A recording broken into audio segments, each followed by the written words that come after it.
Okay, so welcome. This is our final workshop.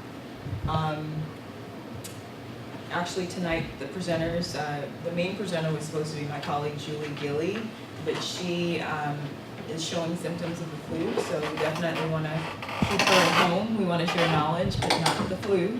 So I'll go ahead and take over for Julie, and we're going to cover the remaining topics that we need to address for the deliverables.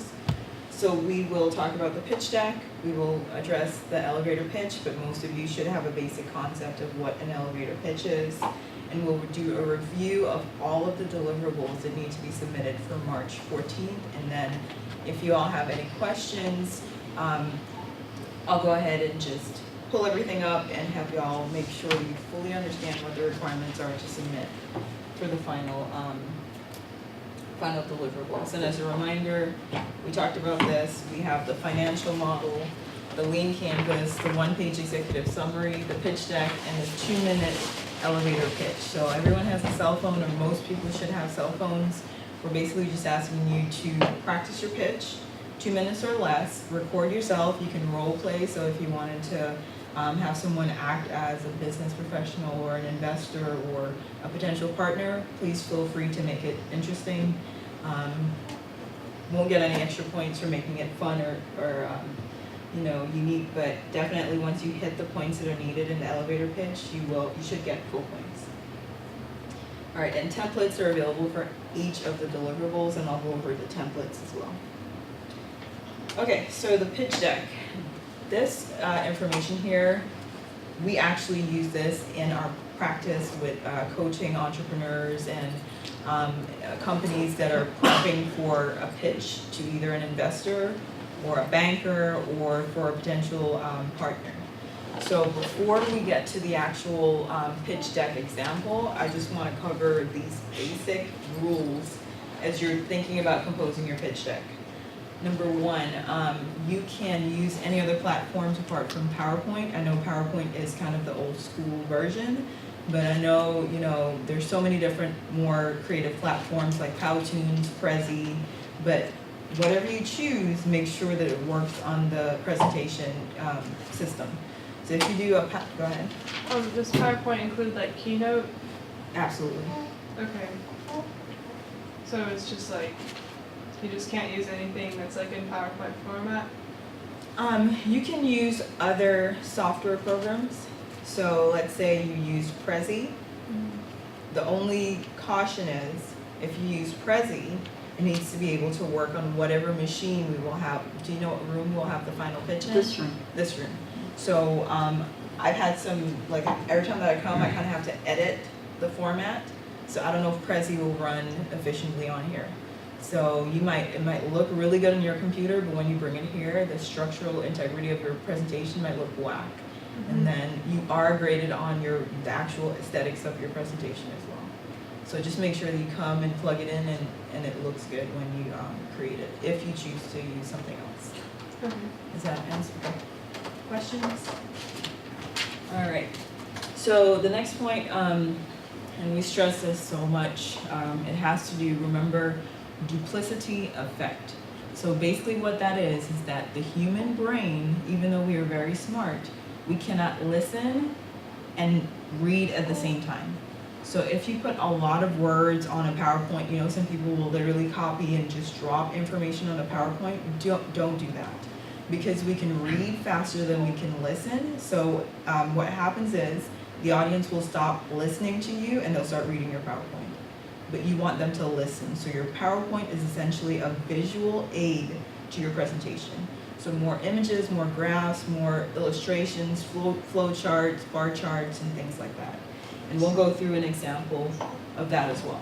Yeah, we recommend the 5x5 rule, so no more than 5 lines and no 5 more than words. 5 words in a line. Yeah. So in terms of the actual content that's needed on your pitch deck, in Canvas, you have a document called the 16 Essential Elements of an Effective Pitch. So you need to go down all 16 and make sure when you're done that your PowerPoint either has a slide that addresses each element or somewhere within your presentation you address everything, because the rubric for the judges is basically the 16 elements. So if you leave out something as simple as your final slide that is a business card with your email address, your name, and all that, if you leave that out, you're docking yourself 5 points. So something as simple as that. Okay, and then of course, and the reason I put number 4, the very first competition that we had, the example PowerPoint that we provided, students edited that PowerPoint and submitted it as a final deliverable. Please do not use the example that we provide. We need you to be creative, so if you go to slidecarnival.com, you can get free PowerPoint templates, wonderful themes that are already, creative for you. But if you are creative and you wanted to create your own theme, go ahead and do it. But just don't use the example that I'm going to provide today. Any questions? All right. So usually when you start a presentation, when the landing screen is very simple. We talked about branding the last session, and I know, Blake, you weren't here, but you can see the material online. Create a logo, have a tagline, and make sure that it's very clean, and you put that as your very first page. Sometimes in the business world, you will see like some confidentiality notices at the bottom and page numbers and things like that. But for this competition, just having the logo as your tagline on the very first cover slide is perfectly fine. Okay, so you want to start off with, and mind you that I'm going through this in the typical format or the typical order. You're completely open to rearrange. So if you wanted to start by introducing yourself first and saying like, this is my team, or... Sorry, I was trying to... You want to take it off? And... Is it too dark, guys, with it on? Okay, so the folks will just have to imagine. All right, so you can rearrange the order, but typically companies will go straight to the meat of the matter, which is the purpose of the company. Another explanation of this would be your vision or your mission. And when we go to the 16 essential elements, you'll see the number 1. It's either your purpose, which is kind of synonymous for your mission, or your vision. So choose what you want to address here first, and just find a very interesting way to illustrate it. State very simply what exactly is the mission of your company, and then move on to something else. You can put your notes in the bottom to remind yourself what you'll be addressing on that slide. And then the next thing, go straight into your problem. So make sure that you don't put the sentence on the deck, but you can maybe, let's say, Yulia, I know you just walked in, but I'll pick on you. So for the problem for her company would be, you can put like pictures of people getting a prescription, and then maybe you can hit the animation and show that, okay, maybe the store is closed, or maybe the pharmacy is closed. So you just got a prescription, but you got to wait until the next day to fill it. So just find a very interesting way to illustrate that on your deck, but also make sure that you can articulate in one sentence the problem that you are addressing. If it's not a problem, what is the opportunity that you're trying to take advantage of? Does that make sense? Mm-hmm. All right. It's very simple stuff, nothing too complex. And then for your solution, if it's a product, if you can do some sort of mock-up of what the product would look like, great. If it's a service, do some sort of process flow. So you can show that, maybe the customer comes in, yada, yada, yada. If it's an app, maybe do some examples of, so one of our startups, she's launching an app, and she didn't have like any prototyping or anything done as yet. So she basically went into, what is that program? Not Adobe, but Photoshop. And she did like a phone screen and just had like maybe 10 different versions of what different applications within the app or different screens within the app would look like. So considering that you two are doing apps, it would be good to just show us what you're envisioning the first screen would look like, what the tabs would look like within the app, so that we understand what really the solution is. And then for the product or service, this is where you can deep dive. So for those that have an idea or a business with a multiple product line or multiple sources of revenue, this is a good way to just give us a little bit more details. It can be a bit tricky because the solution is essentially it directly correlates to the problem that you identified, but then the actual product and service, you want to get more featuresy than you did before. So just Google is your best friend. The only reason that I did not bring examples from our companies is because everyone that we work with, we are under a non-disclosure agreement. So I would have to get permission for them to allow me to show it to you, and I would probably have to sanitize so much information on it. So that's the only reason you couldn't see real examples, but if you Google pitch deck presentations, you'll see so many creative ways that you can display information. All right, so for your market size, as I mentioned in the previous workshop, census.gov will be your best friend to get numbers to put here. Just get into Excel and put the information in. If you don't know how to create a bar chart, YouTube. I mean, they're calling you guys, what are they calling Generation Z?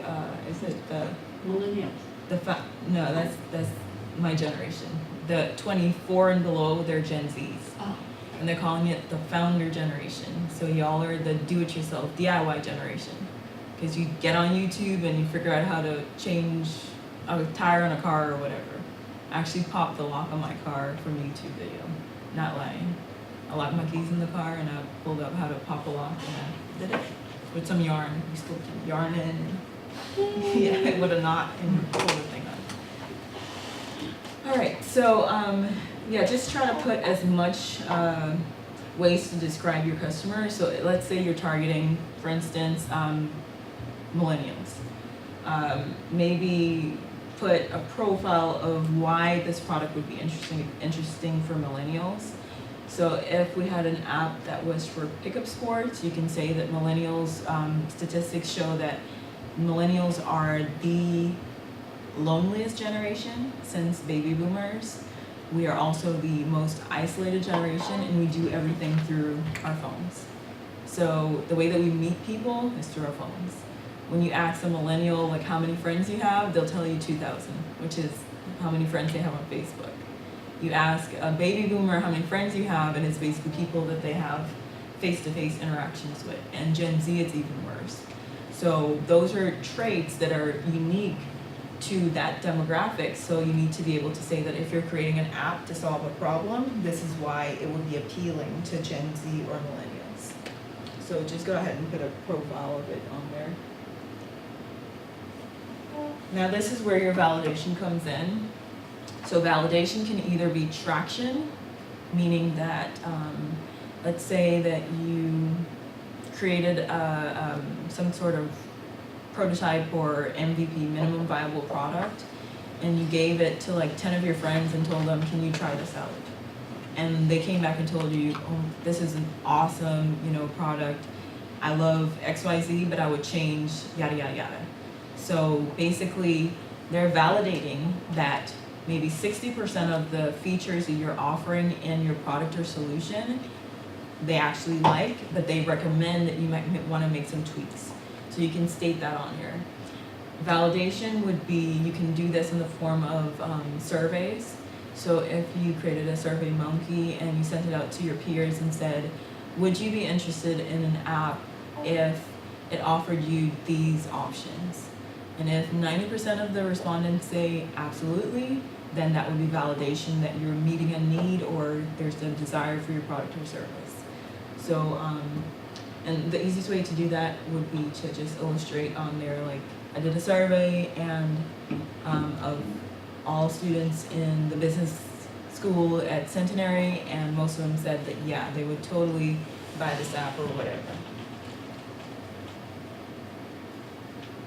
Okay, so who understands what a business model is?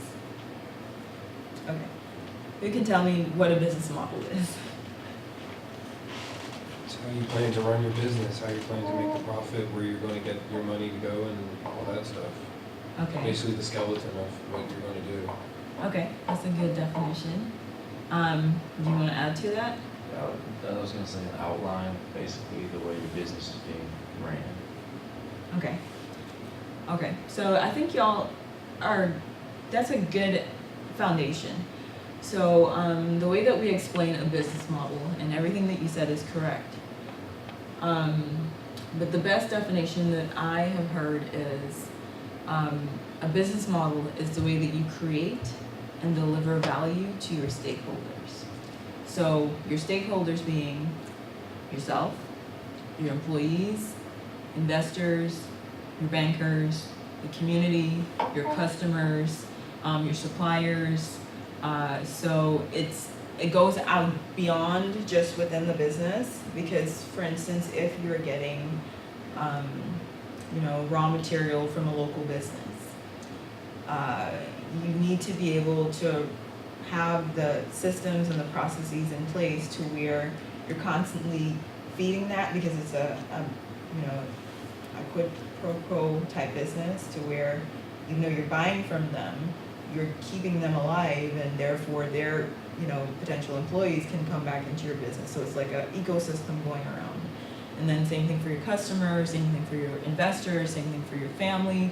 It's how you create and deliver value. It is not an organizational chart. It is not simply a flow chart that shows, a customer comes in, they buy a product, and then, I make XYZ. Even though you can display it like that, just remember that it goes beyond just your business. There's so many different components to it. So if you have a business that goes direct to consumer, you may want to put like the value chain on there, like where you're getting the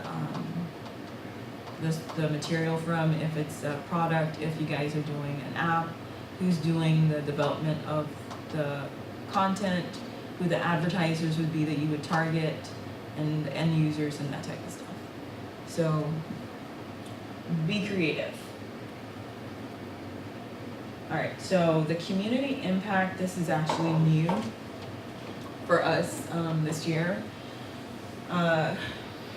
The university heads at 2 universities actually requested that we put this in the pitch requirement, because they want you all, the human capital that is in North Louisiana universities, to start thinking of ways to positively impact the community in which you live. So they're looking for problem solvers to help solve some of the problems that we have here locally, and not just individuals that are trying to create a business for profit only. So definitely create a business for profit, but also think about how will my business impact the community locally. So the old way of doing community impact was, it's an afterthought. So you'll have maybe an accounting firm that will donate something to like a local nonprofit, like Providence House or whatever. But the newer approach is that they're wanting entrepreneurs to have impact built into the DNA of the company. So a perfect example would be Tom's. The Tom shoes, to where you buy one and then you send one to someone in a developing country in South America or something. So they have impact built into the whole business model. So that's where you're creating value for your stakeholders. So, if it's an app, you can think of ways that you can offer local businesses maybe a discount to get them, some more reach locally. So there are different ways that you can be creative of how you can help your community.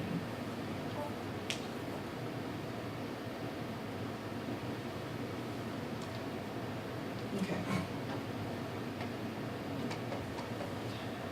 All right, so marketing and growth strategy. This is important because remember when I asked you all, do you think you're starting a lifestyle business or a startup? And I think most of you said that you're starting a startup. And remember the difference between a startup and a lifestyle or small business? Do y'all remember? Mm-hmm. Okay. Can somebody remind me? Well, I don't need more reminding, but yeah. a startup, you make it and the life expectancy is like 5 years and you plan to sell it to a bigger corporation, and then the other one was a lifetime one, you called it, and that you're meant to, that's going to be your career path. Exactly. Perfect definition. Thank you. So, depending on the type of business that you're starting, you need to understand what is your growth trajectory for the business. So if it's a startup, what is the strategy to actually get you to scale the hockey stick and then get the attention of some big players?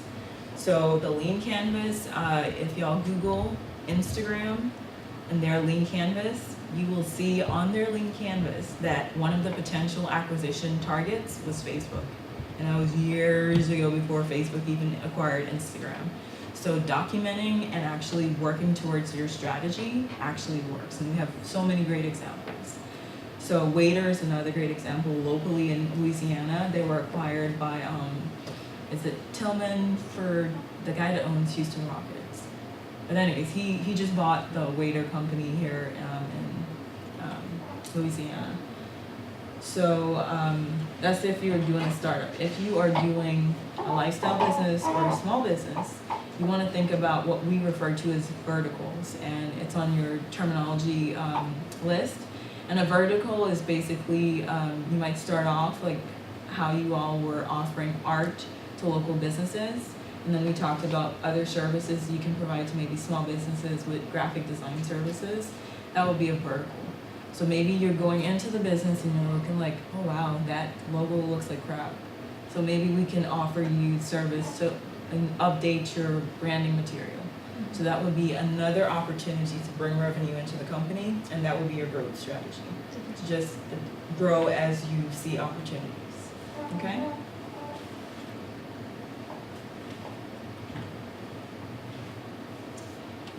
Okay, so now for your team, remember I said that no one should have a pitch deck with just you on the deck. So you got two wonderful mentors here. You have professors that you can use as an advisor. You can put a mentor and you can put yourself.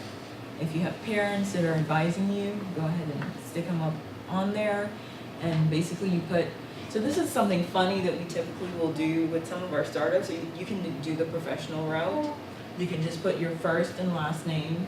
You can put the position. So you would be serving as a CEO if you're on a team. Determine who will serve as a CEO, which is the Chief Executive Officer. So usually there are 3 C-level positions that will be on this slide. And when I say C-level, it means the chief position. So Chief Executive Officer, Chief Operating Officer, which is COO, and then your Chief Technology Officer, depending on, apps. You definitely need a CTO. If you don't have a CTO, you can have an advisor. And we have the Louisiana New Product Development team here. I will say that the winners from LSUS, NSU, and Grambling contacted the Louisiana New Product Development team and had quotes on how to build their app. So the judges were very impressed with that. So hint, hint. I don't know if it's some type of sign or whatever that when you contact Louisiana New Product Development team, you have a good chance of winning. But they're actually in our building, and we work with them all the time, and they can just send you a quote. You tell them what it is. They don't charge to send you a quote or anything. And that's it. And just put at the bottom I know some of you probably don't have like a lot of work experience, so just put your academic area of study and maybe why the company is very, something that you would want to do later on. Okay, so competition. All right, we got 30 minutes. So there are different ways that you can do competition. Don't ever say that you don't have any competition, because everyone has competition. I mean, you could be in 2 completely different industries, but you're still competing for consumer dollars. So whether we believe it or not, basketball competes with other sports that are around the same season and so forth. So you can list some of your competitors and talk about what they do, what the current options are, and why your product, service, or whatever you're offering is better. The best way that we do the competitive analysis slide is and I don't have a chart, but you've seen it before. It's where you kind of list, you put yourself at the top, and then you put a competitor here, you put a competitor here. And you have a list of categories across the top. For you, you'll have like check, check, check across the board, and then for competitor one, you'll have like check, and maybe check, and then for the last one, you'll have like 2 checks. And basically what that's showing is that you offer much more value to the customer. Most times it's skewed, but it's a marketing trick that you just show that you offer a lot more value than other potential alternatives for the customer. So for your financials, again, you have so many, we've seen so many different ways people have displayed financials. You can do break even. If you're not that financial savvy, you can just put a chart that shows in year 1, we project we'll make X amount of dollars, $100,000, and we project our expenses will be, $75,000. So we expect to net, profit $25,000. Or you can say that you can do like a bar chart to where you show your expenses and you show your revenue. We've also seen pie charts on here. There's so many different ways to do it. Just Google and get some examples. It doesn't have to be fancy, it just needs to be addressed, because we do understand that not everyone in the competition is in the business school. So you're not going to be just like the person that has a super, detailed bar chart with line graphs showing like a trend or anything through it. They're not going to get more points than someone to just list their expenses. So just make sure that you fully address your financial projections and needs. Okay, this is the most important slide, and I will say that if for some reason maybe it's and I don't know if it's innate or just cultural, whatever, we don't feel comfortable asking for money. So I remember, was it Junior Achievement? Some one of these pitch competitions, the students created their initial slides. No, it was for a university pitch. No one had an investment ask slide. And we were like, okay, so what's the point of pitching? What are you asking for? Do you just want to exercise, telling people about a product and not asking for anything at the end? Is it a partnership? Is it an investment? Like, what is the point of pitching if you don't have an ask or a call to action? So typically this is a basic investment ask slide. You put in very big bold letters the amount and then the type of investment. Now, you don't necessarily have to, we're not going to, so there are different forms of investments, and it's kind of outside of the confines of this competition, but I can explain some of the common ones that we see. Equity is basically you're giving up a percentage of the company in exchange for an investment dollar amount.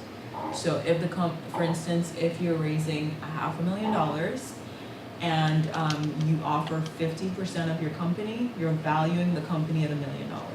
So everybody has seen Shark Tank to where, they go back and forth, like, really, 2.5%, for, $200,000? That doesn't make any sense. That means the company has a really high valuation.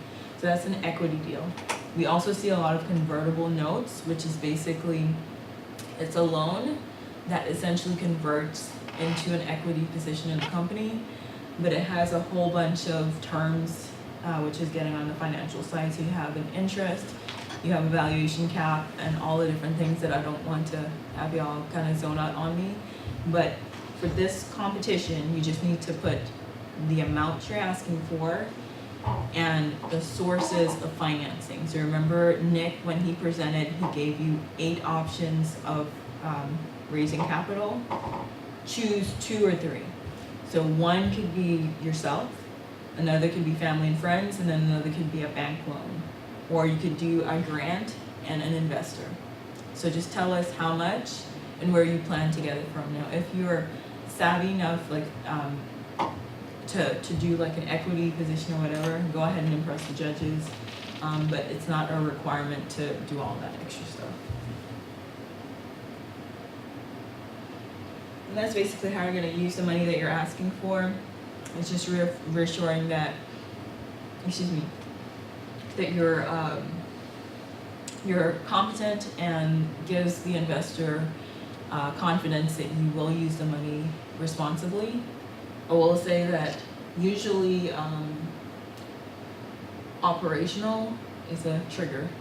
Every single investor will look there first. And if operational is higher than anything else, okay, let me ask y'all, what's the concern about operational cost? Why do you think? Salaries. You Just said it? always employee salaries. Exactly. Because if you're raising $1 million and 500,000 is going towards salaries, like the C-level people, they're making 150 K a year, you're gonna be done in less than a year. Like you're gonna burn through that investment in less than a year.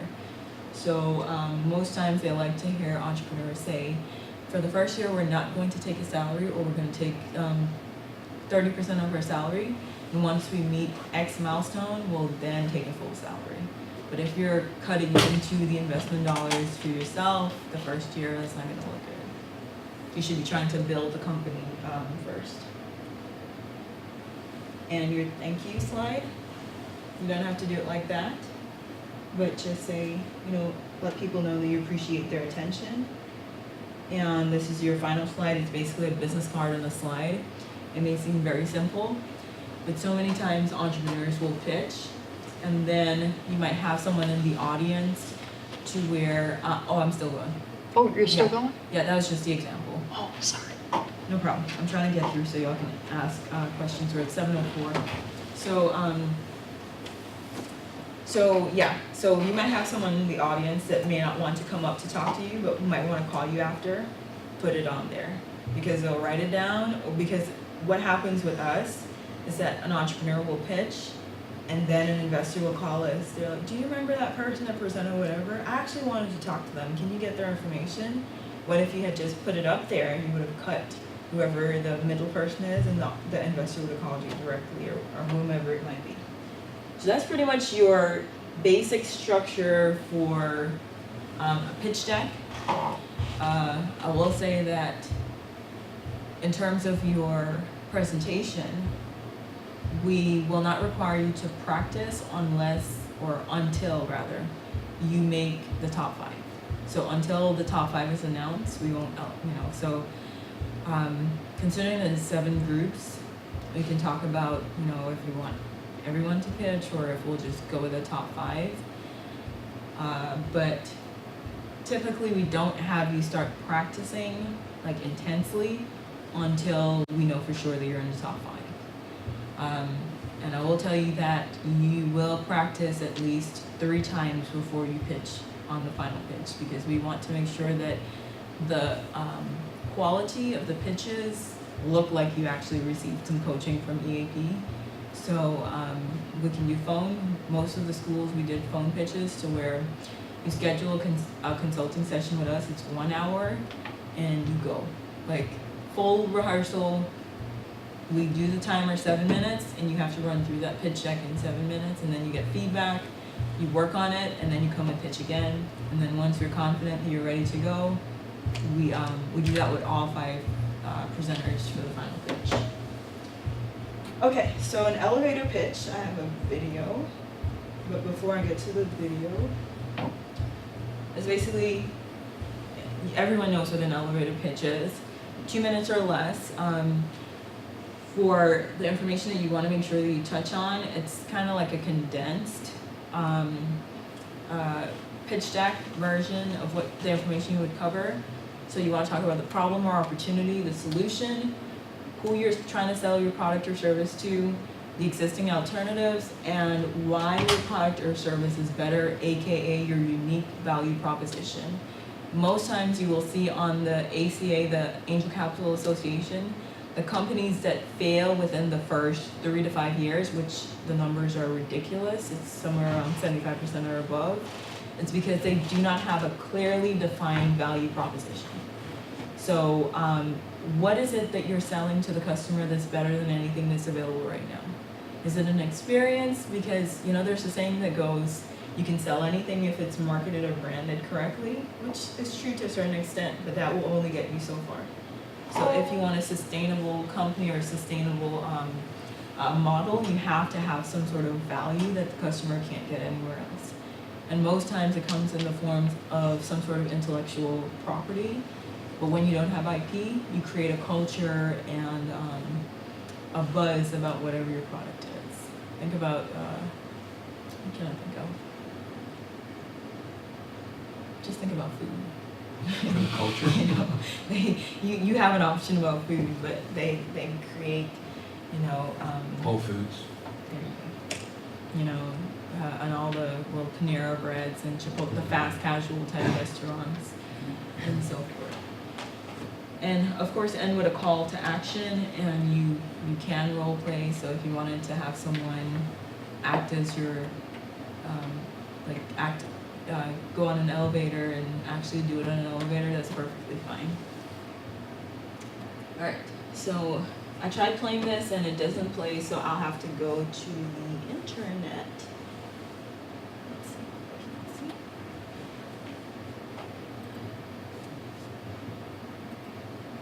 Oops, that's not it.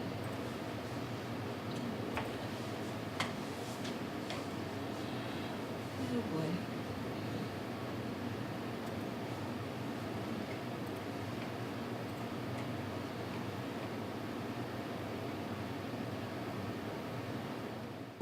If you've got an idea for your business, sooner or later you're going to have to pitch it to someone.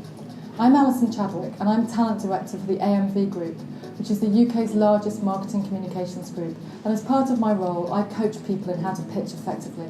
And no matter who you're pitching your idea to, you need to be able to do it in a way that's simple, memorable and convincing, and that's where the elevator pitch comes in.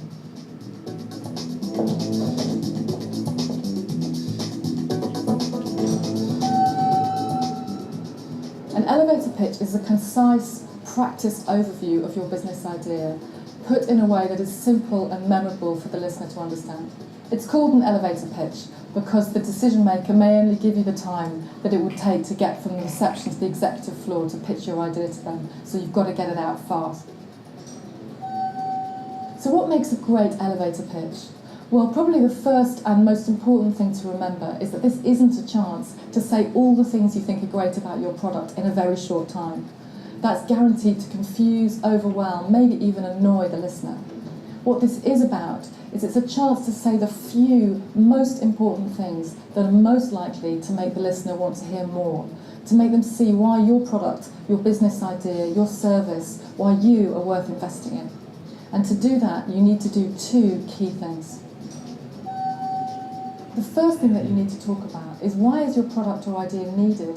What is the problem that exists and for who that your product is there to solve? A couple of sentences just highlighting that problem and highlighting it in terms of the benefits and the results that your product will bring to solve it will ignite the interest of the listener in the potential value of your idea. The second thing you need to talk about is what is your unique selling proposition? In other words, what is it that your product or idea uniquely brings to the problem you've identified? This isn't about a long list of product features, as exciting as they may be. This is about the one or at most two key features that will particularly impact on the problem. It may be a unique innovation, it may be a personal credential of yours, but keep it simple and keep it short and keep it focused. If you can clearly express these two things, the problem and what your product or idea brings to the problem, in a way that your grandmother or your kids could understand, then you have the essence of your pitch. If you can't, then you may want to think again about the strength of your idea. Finally, if you want to make your elevator pitch as good as it can be, there are a few ground rules to remember. The first is keep it short. It's the ultimate example of less is more. The more you'll tell them, the less they'll remember. 30 seconds to 2 minutes should be the time span that you're thinking about. The second one is don't blind them with science. Your jargon and technical details are very familiar to you, but not to the listener, and you can quickly overwhelm or even bore them. The third ground rule would be balance humility with hype.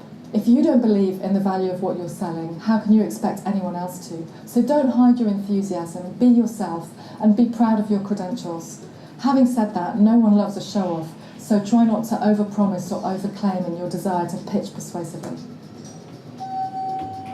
My final tip would be practice. Practice it out loud, practice it in writing, practice it until you can do it in your sleep, and check it with friends, the kinds of friends who aren't afraid to give you feedback. If you do all these things, you stand the best chance of making your elevator pitch concise and compelling, and making your business idea really stand out from the crowd.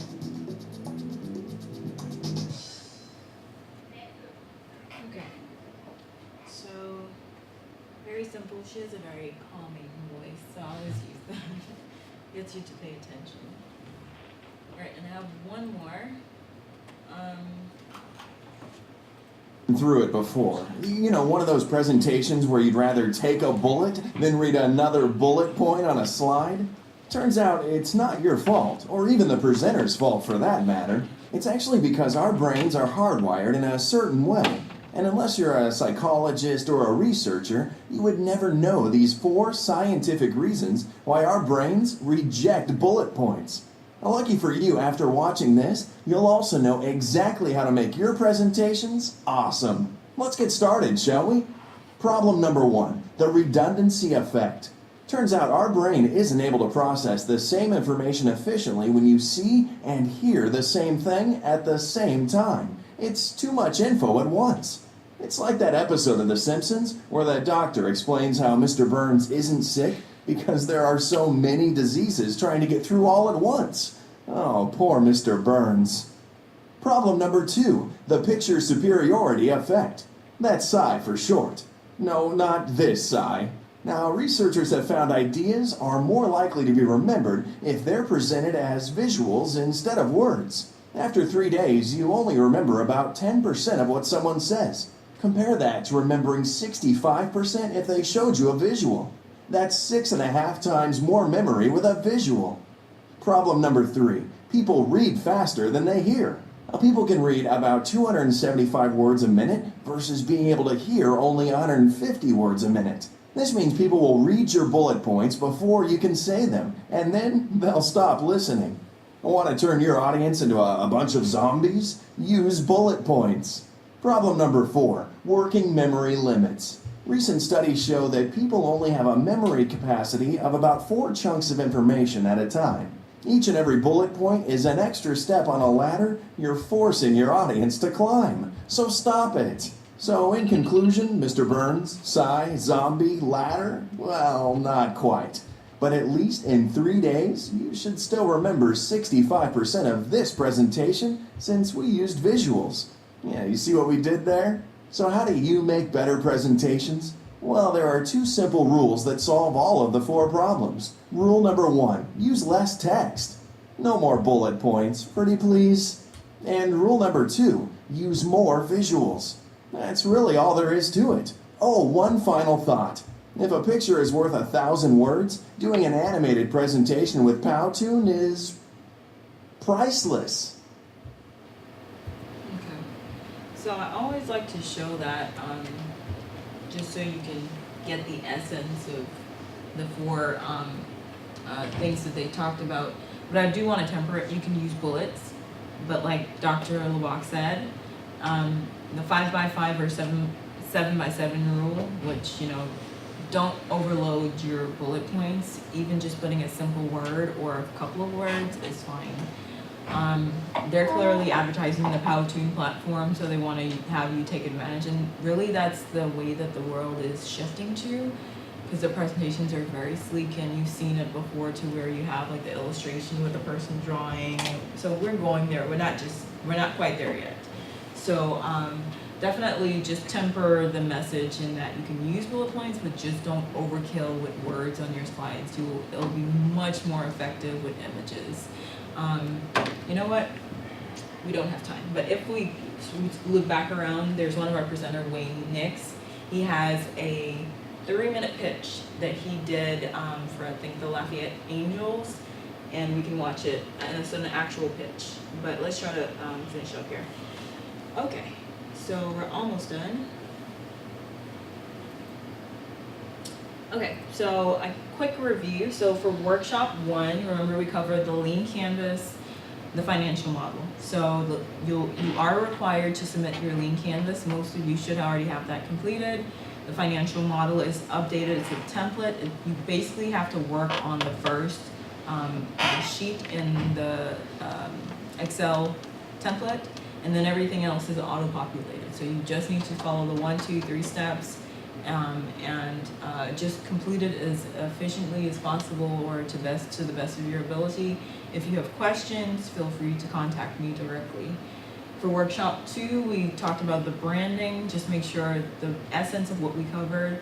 Make sure you have a logo for your main slide, and make sure that you have a consistent theme throughout your presentation. So choose your colors, 1 to 2 colors, and go to slidecarnival.com and select a template that works with the color scheme for your business.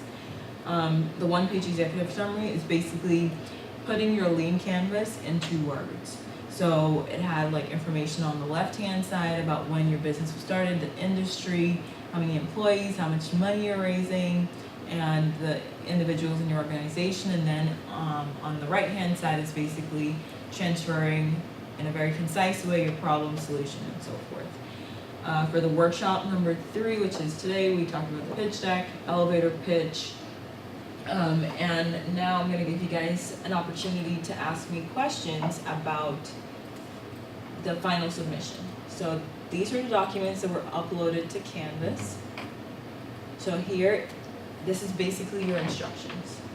1, you need to have the lean canvas, the financial model, the 1-page executive summary, your pitch deck, and the video of your elevator pitch. Also, the 2 videos that we just looked at, it's linked here as well. Remember, you have 7 minutes, so your pitch deck, if you have 30 slides, that's too many slides for a 7-minute pitch. And we'll go back one. Okay, so you have this is your lean canvas. You only want to submit this. This is your instructions. All right.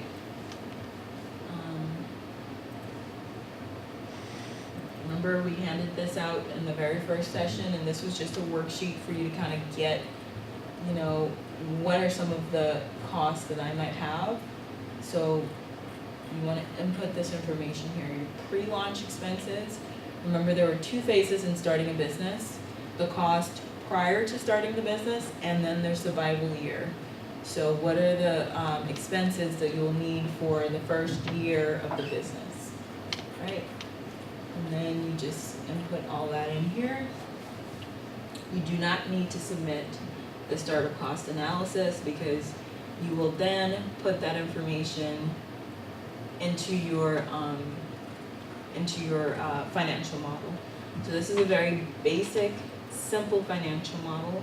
You just need to fill this out. You enter the team leader's name, or your name if you're an individual, the name of the business, the date, and follow the instructions. You your pre-launch cost, and it will automatically total it here. Your operating expenses, so this is your month-to-month expenses for the first year. Any sort of research and development, and then how much, based on those expenses that you add in there, we want y'all to kind of put 2 and 2 together and figure out how much money you would need. And I know Nick provided guidance on how, like, if your expenses are $50,000, don't ask for $50,000, right? You have to build yourself in there some working capital and a cushion, because you want to make sure that you have at least a 2-year runway for your initial investment. And then step 2 would basically be your product pricing and your margin. So if your estimated price per unit is $20 and you sell it for $40, you get a 50% gross margin on it. The limitations with this financial model is that there's some other costs that would be a little bit much for us to put that on you guys, but we just want to have y'all understand the basic underpinnings of a financial model. And that's it. You just do these here and document, like, we are pursuing a premium product offering. So if your premium means that you can price high, like Apple products and, you know, like a Mac computer versus a Windows or whatever. Just explain to us what you're doing. And here, it's automatically populated. So, and you can grab this from here and stick it on your pitch deck. This is automatically populated as well. So you only 2 tabs you need to input information on in step 1. In step 2, these 2 tabs will just display your information. Questions? All right. And then the 1-page executive summary, you just enter this information. It's self-explanatory. The pitch deck guide, remember, do not edit the guide and submit it. I wouldn't even choose red. I'm just kidding, you can choose red. So these are the 16 essential elements. So when you're done with your pitch deck, go down the list and you check. And remember where you see a slash, it means or. So you can do vision, or your purpose, or the elevator pitch. And same thing for number 5, 6, and 7. And then this right here, it's just to help you along with how you can potentially create an elevator pitch if you're kind of stumped. It says, hello, how are you? And you listen for responses as if you're role playing. And my name is Jane Smith, founder of EcoFresh Dry Cleaning Services in Natchitoches. We offer eco-friendly cleaning services for health-conscious consumers wanting to utilize non-toxic cleaning services. Unlike traditional dry cleaning services that's available or your competition that use harsh chemicals, we use a secretly formulated non-toxic solution that is safe for humans and the environment. That's your impact right there. Our research shows that profitability for businesses like ours are on the rise, and I thought this might pique your interest, and then you have your call to action and all that good stuff. And then here you have like a template that can help you create it, or you can create your own, but that's just an example. And all right, this is your definitions in case you need to reference it. And that's it. Questions now or forever hold your peace? I have 2 questions. The first is about the 2-minute elevator pitch video. One of my partners that I'm working with is really good at video editing, edits videos and stuff. So what we were planning on doing for our app was basically doing, about 30 seconds of showing people, I told you it's hobby-based, showing people doing hobbies, and then basically going through, I've already started doing what you said that girl did, doing mock drafts and rough drafts of the interface of the app. So basically the video was going to show that while it also covers everything that you said would need to be covered in an elevator pitch.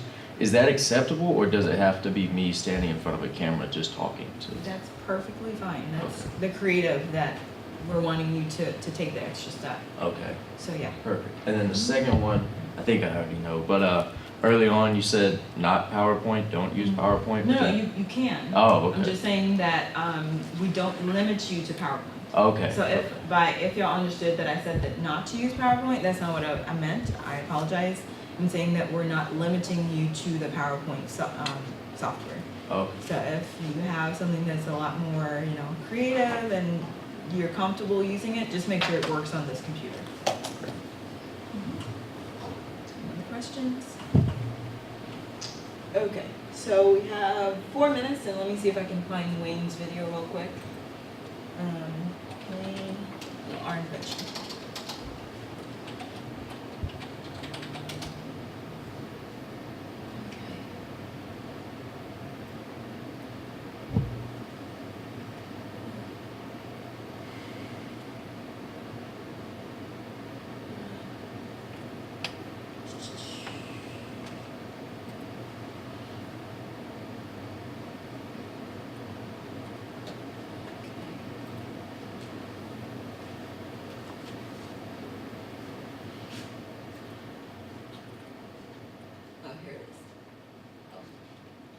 So that's 6 points, but I'll cut it. Hey guys, we are Wayne and Dawn Nix, and we are our invention. We have 37 years of frontline health experience. And like many of you here, we believe that those that work the front lines oftentimes have the best ideas for products and services. You know who else believes in that? The American Nursing Association. They said specifically that we need to have nurse-focused innovations, specifically with product development. Why? Because we spend 80% of our time away from the bedside. 80%, guys. That means your loved one's not getting the care that they deserve. And why? Well, because oftentimes we're in search on a scavenger hunt for 3 miles a day looking for the tools that we need to do our job. So what are we looking for? Oftentimes we're looking for this guy. It's called a hemostat. Well, what's it for? It's for clamping arteries and pulling sutures. But why do I want it as a nurse? I'm trying to open boxes. I'm trying to open oxygen keep. Well, shouldn't something exist out there that's a utility tool? Well, there is, and there's something that's called a Raptor shear. It's big, it's bulky, it's built for this environment, the paramilitary workforce, for EMTs, for paramedics. It's built for breaking glass and ripping seatbelts. Shouldn't something be built for the 9 million nurses that have a more sterile environment, something to help us with what we need? Well, guys, I introduced to you Multimix. Its 15 plus features help us get our jobs done. It helps us give us 15 reasons to stay at the bedside and take care of your loved one. Now, guys, we're nurses. We know we're building the right thing. We've been doing this for 3 years. We're building it for nurses, with nurses, and for the nursing market. And we plan to hit this huge market. Get all 16 twofold. elements in 6 We have months. the enterprise and we have the individual. We'll be marketing to both. And we know we need to get into the enterprise to get those first orders, to be able to get that traction that we need, right? But we also know we can market to the individuals that may not work at a hospital. They can help us with that brand awareness, help us with that funnel that we need to get to. And we have significant margins, and we're just at small scale right now. So guys, earlier this year we were asking for $300,000 in debt to equity. What remains right now is about 5%. We still have $85,000 that we're trying to raise. And what we want to use that money for is to be able to hire somebody that can help us with marketing, but not just branding and messaging. Somebody that understands full automation and online platforms and how we can tie that into our strategic plans to specifically pinpoint people on Facebook and yes, Instagram, like us on Instagram. But guys, what is it that you're really going to get? You have the opportunity right now to join our family, to be part of a team that understands both the nursing side as well as the business side. Guys, this isn't not about like just our tool. This is about getting back to the bedside. It's getting back to your loved one, being able to provide that care. Guys, we need to shift the focus so we can get back to that bedside. With your help, with your support, we can get shift done. We are Wayne and Dominic, and I'll take your questions at this time. And we have the first. So our invention is one of our portfolio companies. Wayne was actually one of my first clients when I started working at EAP.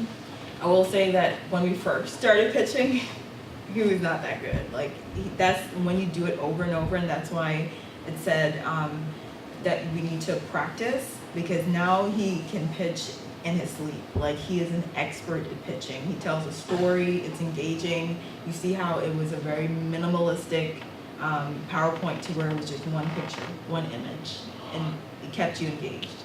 So remember, simple, less is more. All right? Awesome.